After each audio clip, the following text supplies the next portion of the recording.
నమస్తే, welcome to Y news. నేను పుష్ప.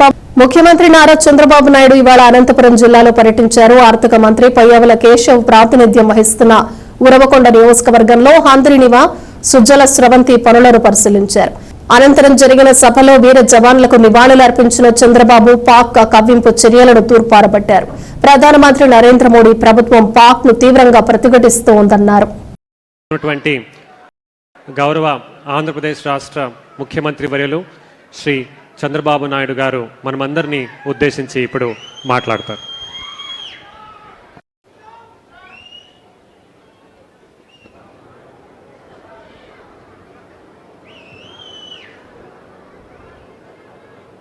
భారత్ మాతా key, Bharat మాతా key, Bharat మాతా key. అదే సమయంలో ఎవరై చనిపోయారో, వీరమరణం పొందారో వారి కోసం 2 నిమిషాలు మురళీ నాయక్ ఆత్మకు శాంతి కలగాలని కుటుంబ సభ్యులకు ప్రగాఢ సానుభూతి తెలియజేసుకుంటూ 2 నిమిషాలు మౌనం పాటిద్దాం.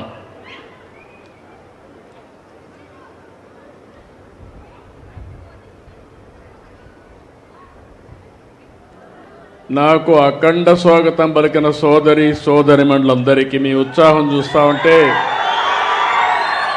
ఎన్నోసార్లు వచ్చాను. వచ్చినప్పుడంతా కూడా మీ ఉత్సాహం పెరుగుతూ ఉంది, అభిమానం ఉప్పొంగిపోతూ ఉంది. అది చూసినప్పుడు నాకు అనిపిస్తుంది, నేను ఎన్ని జన్మలెత్తి మీకు సేవ చేసినా మీ రుణం తీర్చుకోలేను, అంత అభిమానం చూపిస్తున్నారు. అదే సమయంలో మనం మాట్లాడుకునే మునుపు ఈరోజు మీరు చూస్తే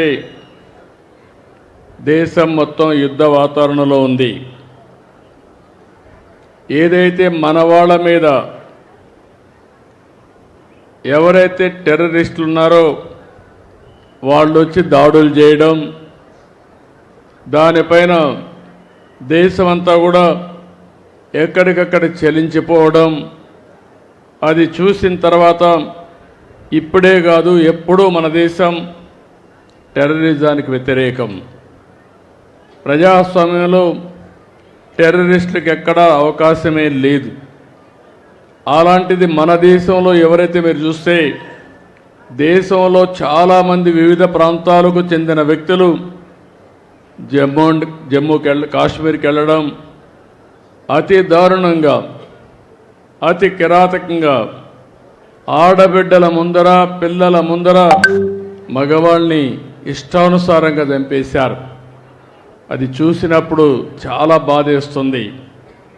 అలాంటి సంఘటన జరిగిన తర్వాత ప్రధానమంత్రి గారు ఎప్పుడూ చెప్పారు, తీవ్రవాదానికి ప్రపంచంలో చోటు లేదని చెప్పి దీనిపైన చర్య తీసుకోవాలని సింధూర్ అనే కార్యక్రమం పెట్టి టెర్రరిస్టులను హతం చేసిన దేశం, హతం చేసిన ప్రభుత్వం కేంద్రంలో ఉండే ఎన్డీఏ ప్రభుత్వం అని చెప్పి కూడా నేను మీకు తెలియజేస్తున్నాను.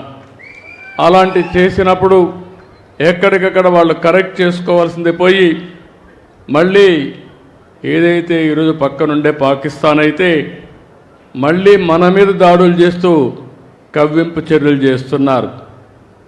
అయితే మన దేశంలో ఒకటే చెప్తున్నా, మొన్న కూడా నేను చూశాను, అమరావతి చివరి మీటింగ్ ఆ రోజు ప్రధానమంత్రి గారు వచ్చింది. అమరావతిలో కొన్ని లక్షల మంది సమక్షంలో నేను ఒకటే చెప్పాను, ఈ దేశాన్ని రక్షించే శక్తి ప్రధానమంత్రికి ఉంది, ఎవ్వరూ ఏమీ చెయ్యలేరని మేము ఆ రోజు చెప్పాం. అది చేసి చూపిస్తారని మరొక్కసారి మీ అందరికీ విజ్ఞప్తి చేస్తున్నా. అయితే ఒక్కొక్కసారి బాధ కలుగుతుంది, ఇలాంటి జరుగుతూ ఉంటే ఈ జిల్లాలో చాలా గ్రామాల్లో చాలామంది దేశభక్తితో డిఫెన్స్కి వెళ్తున్నారు. మేము కూడా దేశాన్ని కాపాడాలి, నా వంతు బాధ్యతగా నేను కూడా దేశ సేవ చేయాలని చాలామంది ముందుకొచ్చి యువకులైతే ఈ యొక్క రక్షణ శాఖలో చేరుతున్నారు.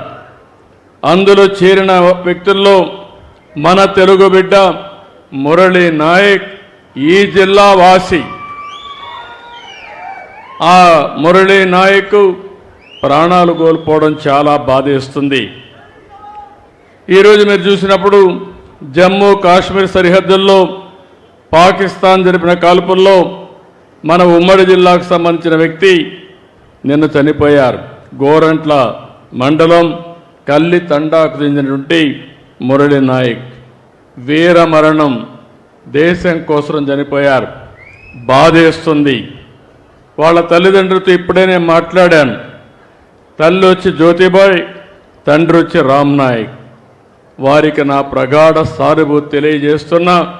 ఈ రాష్ట్రం, ప్రభుత్వం, సమాజం మీకు అండగా ఉంటామని ఈ సభా సమావేశంలో హామీ ఇస్తున్నానని చెప్పి కూడా నేను మీకు తెలియజేసుకుంటున్నాను. 2 సంవత్సరాలు ఆర్మీలో ఉన్నాడు, ఎనలేని సేవలు అందించాడు. మనం అందరం ఒక విషయం గుర్తుపెట్టుకోవాలి. ఈరోజు ఎవరైతే సైనికులు ఉన్నారో వారు బార్డర్లో ఉండి అనునిత్యం మన కోసం నిద్రాహారాలు మాని దేశ రక్షణ చేస్తున్నారు కాబట్టి మనం హాయిగా నిద్రపోగలుగుతున్నాం. అలాంటి ఈరోజు మనం చూస్తూ ఉంటే కొన్ని దేశాలు ప్రజాస్వామ్యంలో ప్రపంచంలో ఎక్కడ కూడా హింసకు తావు లేదు.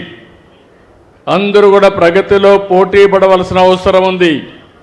దేశాన్ని అభివృద్ధి చేసుకుని ప్రజలకు మెరుగైన జీవన ప్రమాణాలు అందజేయాల్సిన విషయం ఉండాలి. కానీ ఎక్కడికక్కడ కవ్వింపు చర్యలు చేయడం, లేనిపోని సమస్యలు క్రియేట్ చేయడం చాలా బాధేస్తుంది. అయితే ఇలాంటి జరిగినప్పుడు మనం అందరం కూడా అండగా ఉండాలి. దేశభక్తితో ముందుకు పోవాల్సిన అవసరం ఉంది. మన రాష్ట్రంలో ఉండే అన్ని ప్రాంతాలు కూడా అప్రమత్తంగా ఉండాలి. దేశం చేసే పోరాటానికి ప్రతి ఒక్క వ్యక్తి సంఘీభావాన్ని తెలియజేయాలి.